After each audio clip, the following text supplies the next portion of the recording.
আসসালামু আলাইকুম, কেমন আছেন সবাই? বৃষ্টিতে সব গেছে গেছে, কিন্তু হঠাৎ করে খালু বললো সকালবেলা এইমাত্র আর কি যে আম্মুর কবর নাকি ভেঙে গেছে। পানি এত পরিমাণ দেখেন, কি বলবো, সব মানে এই হয়ে গেছে। এই পুকুরে তো অত পানি পড়ে নেই। আল্লাহ, সমস্যা নেই, খালু কাজ করতেছে। খালু কবর উপরে উঠতেন না? আচ্ছা, কি করবে এখন, তাও তো কোথা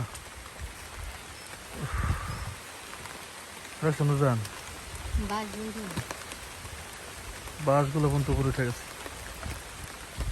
কবর না উঠেও কিছু করার নেই, পুরো ভেঙে গেছিল কবর। চারদিকে দেখেন কি পরিমাণে পানি। হ্যাঁ, তাড়াতাড়ি করেন, মাটিটা দিয়া আগে পলিথিনটা দেন, তারপর দিই আল্লাহ ভরসা। ওইটা সাপ দিয়ে দিয়ে দেন, নিচে দিয়ে দেন। বাসগুলো লম্বা যেরকম আসলে এরকম করে দিয়ে দেন, ওরকম দিয়ে এর উপরে মাটি দিয়ে দেন, এরকম করে দিয়ে মাটি দিয়ে দেন। আল্লাহ,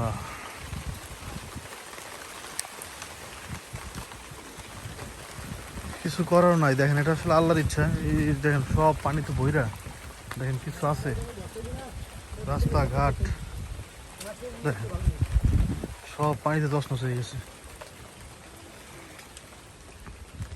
দেখছেন রাস্তা মানে ডুবো ডুবো অবস্থা, আর কারেন্ট বলতে কিচ্ছু নাই। এই দেখেন বাড়ির সামনের অবস্থা, কিচ্ছু আছে কিচ্ছু নেই। আল্লাহ, কি করবো এটা আসলে। বৃষ্টি থামার কোনো লক্ষণ বলতে কিচ্ছু নেই, খালি আকাশের অবস্থা দেখেন।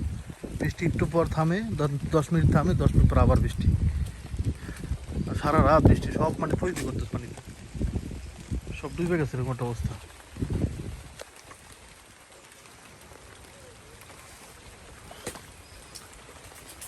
এরকম অবস্থা হয়ে যাবে তো কল্পনা করিনি আমি। আল্লাহ,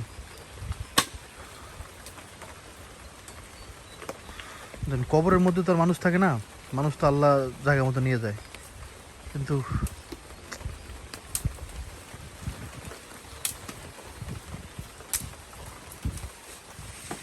আল্লাহ নিয়ে গেলে কিছু না, আমার কোনো দোষ নাই ভাই এখানে। মানে চারপাশ থেকে সব নরম হয়ে গেছে তো পানিতে, হ্যাঁ, পর নিচে টান দিছে আর কি, মানে নিচে পানি ঢুইকা সব নরম হয়ে গেছে, পরে ভেঙে পড়ে গেছে।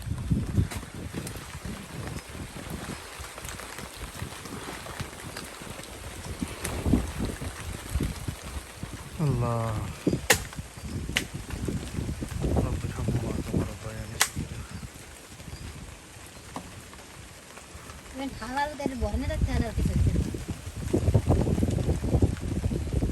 মাটি ভরানোর কথা হয়েছে। হ্যাঁ, এই এই যে পানি উঠছে না, এই পানির মধ্যেই মাটি ভরাই ফেলবে ইনশাল্লাহ।